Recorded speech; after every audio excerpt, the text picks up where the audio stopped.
It's August 1985. I had just turned 18 and had started my new job at UPS working weekday nights. Unfortunately, that meant no more opening nights at the theater for me. So for the next several years, I had to wait and go on Saturday night. At least I could still go see new movies on opening weekend. One of the first movies I saw after starting my new job was a horror comedy that would become one of my all-time favorite movies. This movie created new rules for the zombie genre and would find a way to make the scary things funny.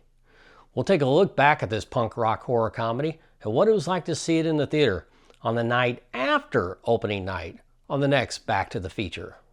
Let's all go to the lobby to get ourselves a treat. Hey there, movie lovers. Dwayne here to take you back to when some of the greatest movies you know and love first opened at the theater. Now, I'm a big 80s guy. I pretty much only listen to 80s music, and I think all of the best movies were made in the 80s. If you're like me and you miss those good old days, then you're going to like this channel. Please take a quick second and hit the subscribe button below, and I'll be your host as we enjoy a look back. Today's film is straight out of the Book of Stubs. For those that don't know, I've saved the majority of my movie ticket stubs for the past 40 years. These are saved in a huge binder that I have dubbed the Book of Stubs. Behind the scenes, this film started off as a follow-up to George Romero's Night of the Living Dead. But over time, it evolved into something that could stand all on its own and even change things up a bit.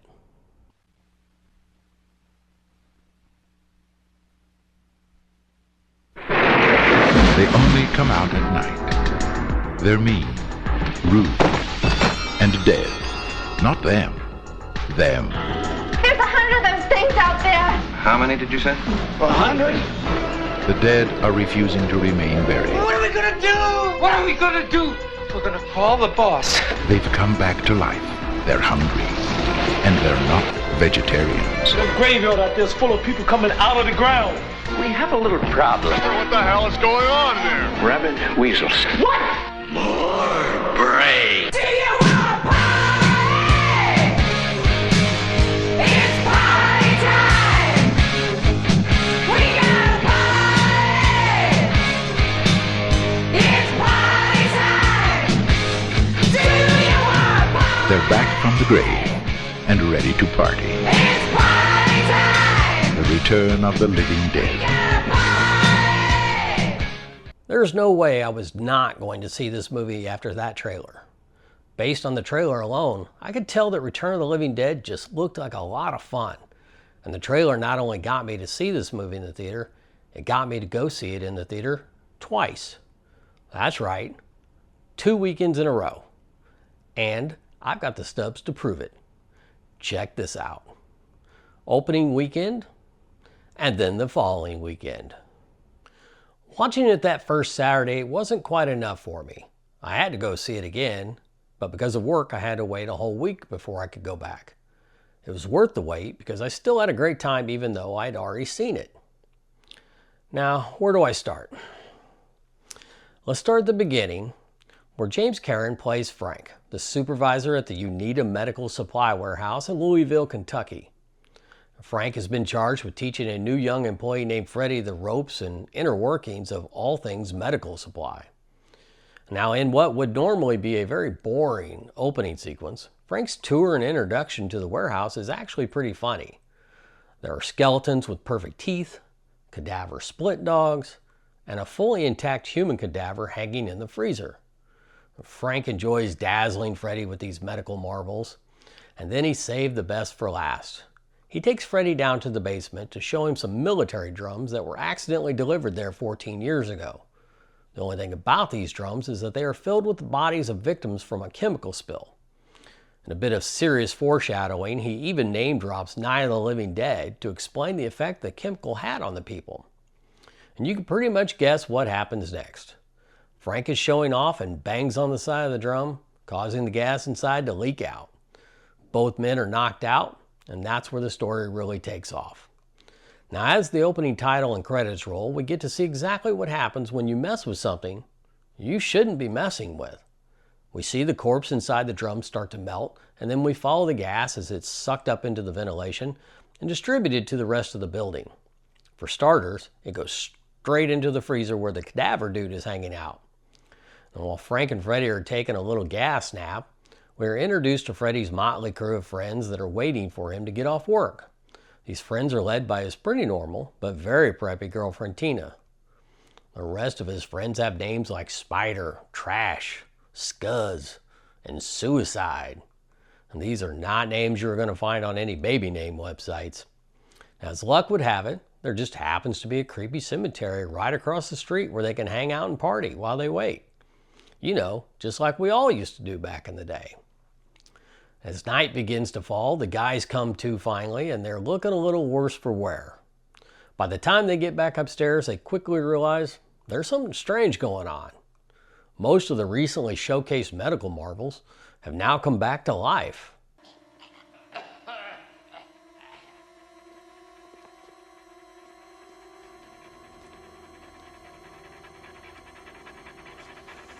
What's wrong with you?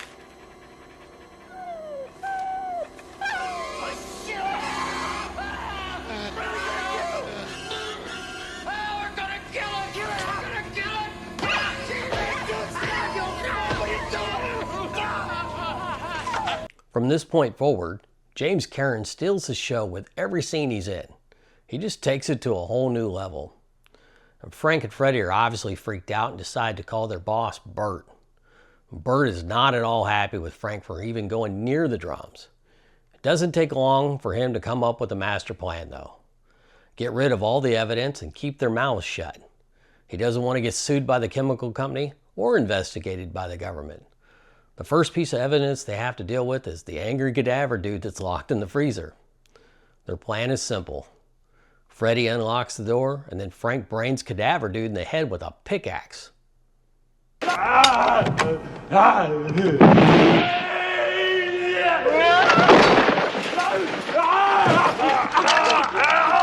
him off, Frank!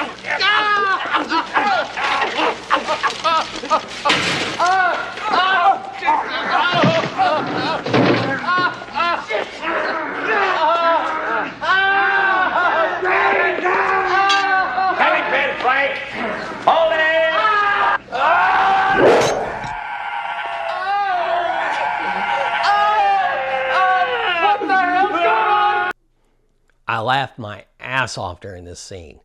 One of the funniest damn things I'd ever seen in a movie.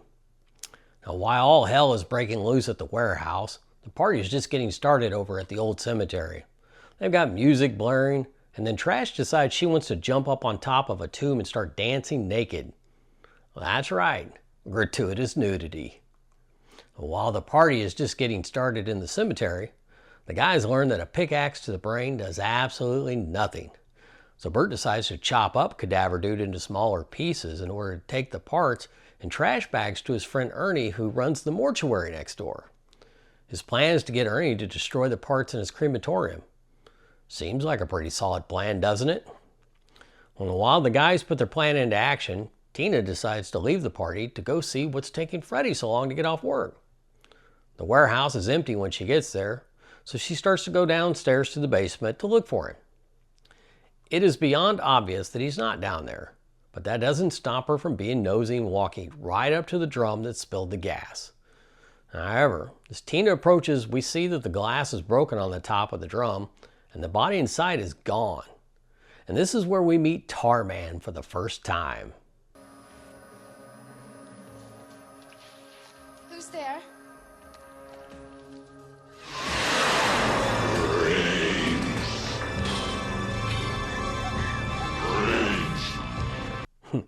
That's right, these zombies can talk. This is the first sign that these zombies are not George Romero's zombies. Now when we meet Ernie, we learn he is a pretty old school mortician and he carries a gun at all times. It takes a bit of convincing, but Bert gets Ernie to destroy the body parts in the crematorium. Just like that one episode of Sesame Street. The parts go up in smoke as planned, right up through the chimney and into the night sky, where it hits the atmosphere and causes it to start raining. The rain comes down, not only ruining the cemetery party, but basically feeling like acid rain on the party group. Then it starts seeping into the ground and right into the caskets buried in the cemetery. The rain becomes too much for the group of friends, so they run to the warehouse for cover. Little do they know what they're walking into, though. Tarman is after Tina, and they unknowingly run right into the middle of it. Through that door! What the fuck is that?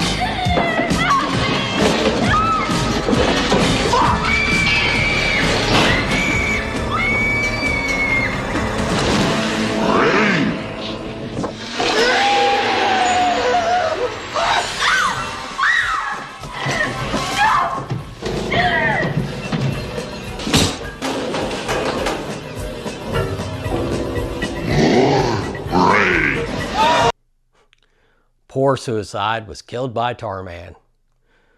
Back at the mortuary, Ernie has called some paramedics to come check out Frank and Freddy. They're not looking good and are really sick from inhaling that gas. This was one of my favorite scenes. It's really funny. Stand. Who took the poison? Right over here.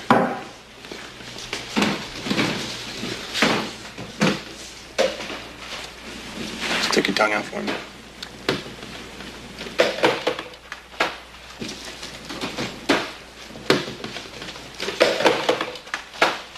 What did you guys take?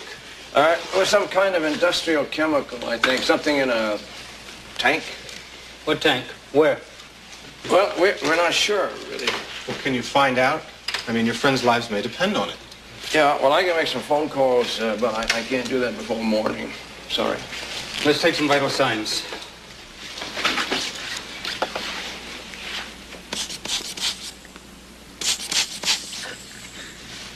Can I borrow your stethoscope? What's better? I can't hear anything through mine. Well, are you sure it's the equipment? What do you mean? Well, I'm not getting anything on this either. What do you mean? What's wrong? What's wrong? It's all right. We just need to double check a couple things.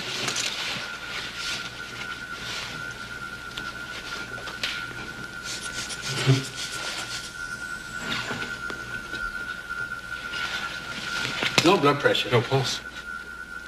What do you mean, no blood pressure, no pulse? Shh. Take it easy. Take it easy.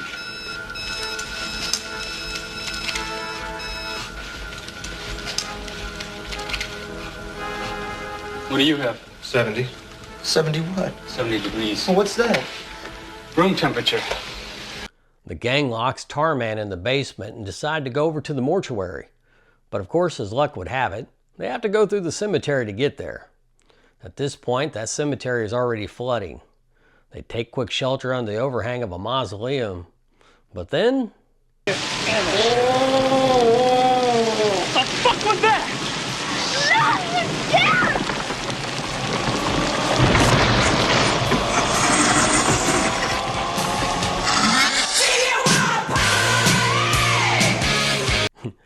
Everybody scatters like rats. Unfortunately for poor, still naked Trash, she gets left behind and is surrounded by the living dead. And from this point forward, most of the folks who are taken down by the living dead return as one of them.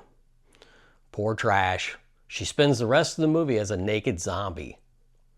Now at this point, there are zombies everywhere. And they're smart. Rescue 7, come in. This is dispatch, over. Rescue 7, come in. This is dispatch. Do you copy, over? Come in, dispatch. Send more paramedics. Almost like ordering Uber Eats. Now 3 of the friends make it to the mortuary, while the other 2 ran back to the warehouse.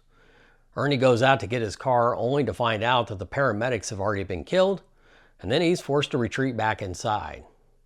As more of the living dead descend on the mortuary, they all start to grab hammer and nails to try and seal up all the windows. In the process, poor Scuzz goes down after a zombie gets a hold of him. Spider is able to chop the zombie in half so they can seal up the window. Then Ernie and Spider are able to capture it and tie it down. This sets up the ability to explain the motive of why the dead are killing people. You can hear me. Yes. Why do you eat people?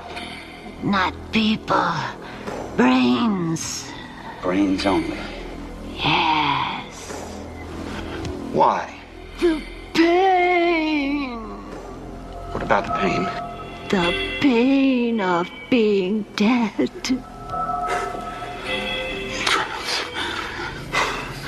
Hurts to be dead. I can feel myself rot. Eating brains. How does that make you feel? It makes the pain go away. I'm not sure if that was supposed to make us feel sympathy for the dead or not. The police are next to show up. They've been sent to look for the missing paramedics. They're out of their car maybe 20 seconds before the horde pounces on them.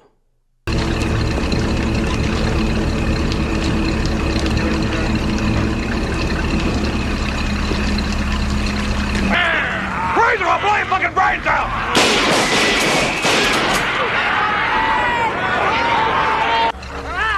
Send them apart. And they do.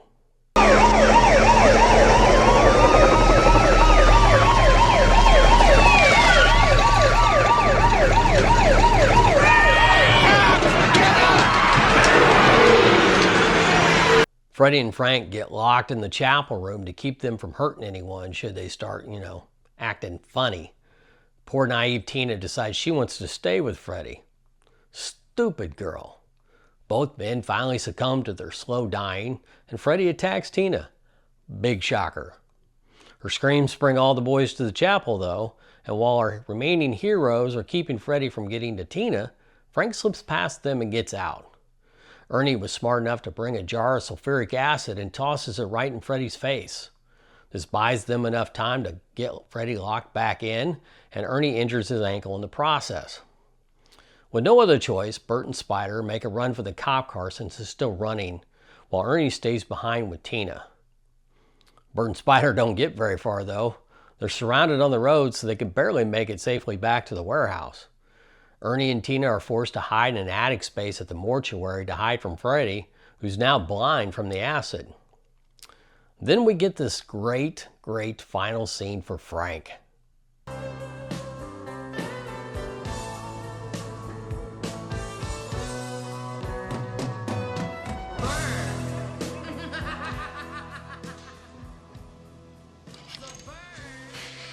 Forgive me.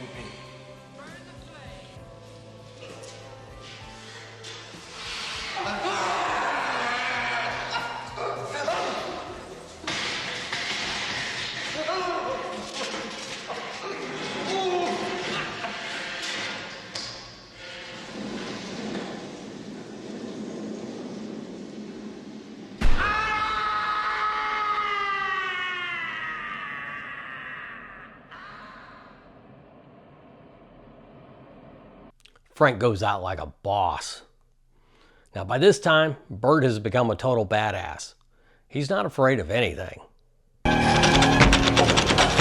Open the goddamn door!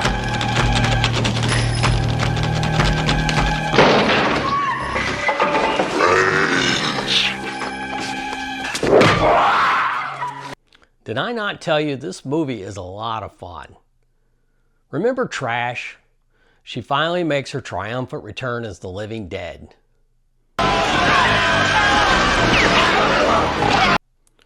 With the police completely overrun, Bert finally decides to call the army number on the side of the drum.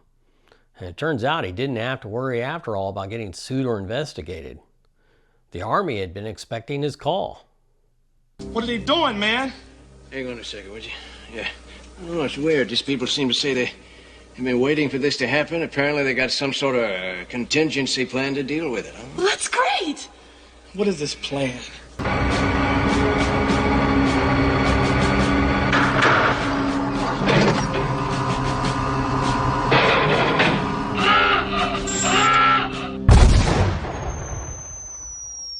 Hey, listen.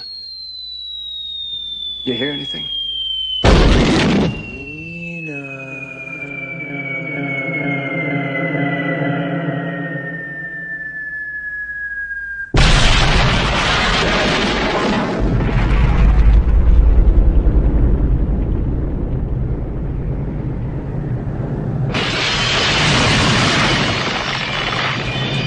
Spectacular results, sir. Very close to optimal placement. Well, sir, only 20 square blocks destroyed. Less than 4,000 dead, General. I wouldn't worry about the fires, General. The rain is taking care of that right now. Well, there have been complaints about burning skin, but I shouldn't worry. Minor irritation, General. The rain will wash everything away. That's correct, sir. All should be back to normal by morning. Yes, sir, I understand the President will visit Louisville tomorrow. No, we wouldn't want that to happen, sir. No, sir, this hasn't been very pleasant for anyone. Thank you, sir. Good night, sir.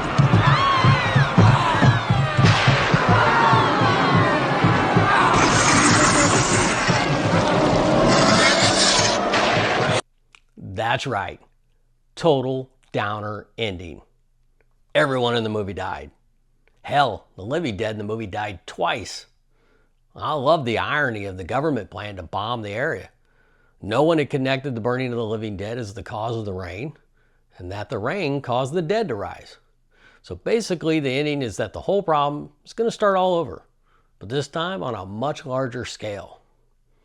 And this movie had everything I could ask for as an 18-year-old moviegoer. It had zombies. It had comedy. It had gratuitous nudity. And it had a lot of brain eating. What more could you ask for in a zombie movie? I love that these weren't the slow, lumbering zombies from Night of the Living Dead. Seeing them talk and run around and actually have a strategy to get more people sent to them was pretty cool and completely new. And that's why I went back that second weekend. The audience was loving it the whole time. And it's a special experience when you see a movie in a packed theater and the movie is really entertaining the audience. Even Roger Ebert gave it 3 out of 4 stars. The Return of the Living Dead would go on to spawn 4 sequels over the next 20 years, and there's even been recent talk of a reboot. But I'm not sure how I feel about that though, because I really love the original. Now, if you've enjoyed this trip down memory lane, please hit the like and subscribe buttons below to help me grow this channel. I appreciate you taking time out of your day, and I hope you will come back for the next Back to the Feature.